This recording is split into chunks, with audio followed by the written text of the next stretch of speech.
జాతకాల్లో చూపించినప్పుడు, ఇప్పుడు మన ఇంట్లో ఒక పాపో, బాబో జన్మించినప్పుడు అందులో తల్లికి దోషాలుతో పుట్టింది, లేకపోతే తండ్రికి దోషాలతో పుట్టారు, లేకపోతే మేనమామ దోషాలతో పుట్టారు. ఇందులో మరి ఇలా నిజంగా అది ఉంటదంటారా? తల్లిదండ్రుల మేనమామ దోషాలు అనేదోటి? ఉంటుందండి. దీనికి ఏం పెద్ద మనము అంటే వాళ్ళు మరణించేంత వరకు కూడా వెళ్తుంది అనే దోషాలు ఉంటాయి. ఉన్నాయి. ఉంటాయి. అప్పుడు మరి అది తంత్రంలో చూసుకున్నట్టయితే ఆ జాతకంలో చూసుకుంటే ఆ నివారణ ఎలా ఉంటదంటారు? ఆ గ్రహాల్ని బట్టండి. హ్మ్. హ్మ్. ఇప్పుడు చూడండి, ఫస్ట్ థింగ్ పుడితేనే బాలారిష్ట దోషాలని వస్తాయి. హ్మ్. ఈ బాలారిష్ట దోషాలకు మూల కారకత్వం చంద్రగ్రహమే. ఓకే. ఆ! హ్మ్. 90% ఆయనే కారకత్వం. హ్మ్. తర్వాత రాహుకేతువులు, గురు, బుధులు ఇవన్నీ వస్తాయి. కానీ మొట్టమొదటి అవార్డు మాత్రం చంద్రునిదే. హ్మ్. కాబట్టి ఈయనకు సంబంధించిన భువనేశ్వరి దేవి ఆరాధన చేయాలి. ఓకే. ఓకే. ఓకే. అసలుకి ఇంత దూరం కూడా రానవసరం లేదు. పుడుతూనే జాతకాన్ని ఒకసారి చూయించాలని ఉంటుంది శాస్త్రం. సో, జాతకాన్ని చూయించి ఏమేమున్నాయో చూసుకొని, హ్మ్. అందుకనే పూర్వకాలం చూడండి, డెలివరీ అవుతూనే కూడా తండ్రిని చూడనిచ్చేవాళ్ళు కాదు. హ్మ్. హ్మ్. హ్మ్. తండ్రి చూసేవాడు కాదు. జ్యోతిష్యుడు నిర్ణయించి, నాయనా నీకిదుంది. కాబట్టి ఆద్యవేక్షణ చేయాలంటే ఏంటంటే, ఒక ప్లేట్‌లో నువ్వుల నూనె పోసి, ఆ బిడ్డ శిశువు మొహము, తండ్రి మొహం ఇద్దరిని చూసి, ఆ నువ్వుల నూనె తీసుకెళ్ళి శివాలయంలో దీపాలకో, ఏమిటికో వినియోగించిన తరువాతనే ఈ జాతకుడు, ఈ తండ్రి వెళ్లి ఆ శిశువుని చూసేవాడు.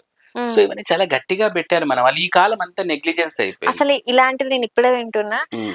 అసలు ఇలాంటివి ఎవరైనా చేస్తున్నారా ఈ ఎందుకు కాలంలో? చేయరండి? లక్షణంగా చేస్తారు. లక్షణంగా చేస్తారండి. చెప్తున్నారా మరి? అంటే మీలాంటి గురూజీలు చెప్తారండి. చెప్తారా? చెప్తారండి. హ్మ్. అయ్యో! ఖచ్చితంగా జ్యోతిష్యులు తమ పనులు తాము చేస్తారండి. హ్మ్. జాతకులు ఎట్లా అనుకుంటారంటే వీళ్ళు డబ్బులు కొట్టేస్తారు. వీళ్ళు డబ్బులు జాతకులు ఇట్లా ఆలోచన చేయబట్టి చాలా వరకు వెనకడుగేస్తారు. అవునండి. ఇప్పుడు మీరు డాక్టర్ దగ్గరికి పోతారు. ఫీజు లేకుండా చెప్తారా? లేదు. లాయర్ దగ్గరికి పోతారు. ఫీజు లేకుండా చెప్తారా? ఎక్కడైనా ఫీజు లేకుండా చేస్తారా? హ్మ్. మరి జ్యోతిషి ఫీజు తీసుకున్న మటుకు దైవ కార్యానికి డబ్బులు ఇవన్నీ ఇంగ ఊరికే విచిత్రంగా మాట్లాడతారనమాట. హ్మ్. మీరక్కడ ఫీజు దిగడం కూడా మీ కర్మ తెగిందనే. అంతే గదండీ! సో, కాబట్టి ఇవన్నీ పాటించే వాళ్ళు ఇప్పటికీ ఉన్నారు. పాటించని వాళ్ళు ఉన్నారు. కొంతమంది ఇదంతా ఏంది ఇదంతా అనేవాళ్ళు ఉన్నారు. హ్మ్. పాటించిన వాళ్ళకి ఉత్తమ ఫలితాలు కలుగుతాయి. హ్మ్. పాటించిన వాళ్ళకి ఇంగ పరమాత్మే అంటే చూసుకుంటాడు. చాలా మంది నాస్తికత్వం ఇప్పుడు ఎక్కువైపోయింది. హ్మ్. మీరు చూస్తూనే ఉన్నారు. హ్మ్. చాలా మంది దేవుడు లేరు, ఏరు లేదు అని చెప్పేసి చాలా మంది మాట్లాడుతున్నారు. మరి అలాంటిది ఎలా చూడాలంటారు? అంటే ఇది కలియుగం వీళ్ళు ఇంతే ఉంటారని అనుకోవాలా? లేకపోతే దీని వెనకాల కూడా జ్యోతిషపరంగా ఏమన్నా కారణాలు ఉంటాయంటారా? ఖచ్చితంగా ఉంటాయండి. వాళ్ళ ఐడియాలజీ ఇప్పుడు చూడండి, పంచమ స్థానాన్ని బట్టి వాళ్ళు నాస్తికులా కాదా అని కూడా చెప్పొచ్చు. ఓహ్! ఆ! జ్యోతిష్యంలో పంచమ స్థానాన్ని బట్టి ఇప్పుడు చూడండి, పంచమంలో గురువున్నాడు.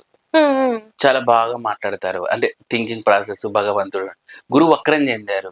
వాళ్ళు కొంచెం వెరైటీగా నాస్తికులు. హ్మ్. నాస్తికులుగా మారిపోతారు. మధ్యలో మళ్ళీ టర్న్ అవుతారు. రాహు ఉన్నాడు.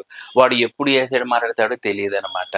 సో, ఇలా నాస్తికుల్ని, హేతువాదుల్ని కూడా జ్యోతిషం పరంగా మనం చెప్పొచ్చు. హ్మ్. సో, వీటికి సంబంధించి ఎవరికి ఫలితాలు వాళ్ళకొస్తూనే ఉంటాయండి. హ్మ్. దాంట్లో డౌటేమీ లేదు. అతడు నాస్తికత్వంగా అనుభవించాలని జాతక చక్రంలో ఉంటుంది గాబట్టి అతను నాస్తికుడుగా తయారైపోతాడు.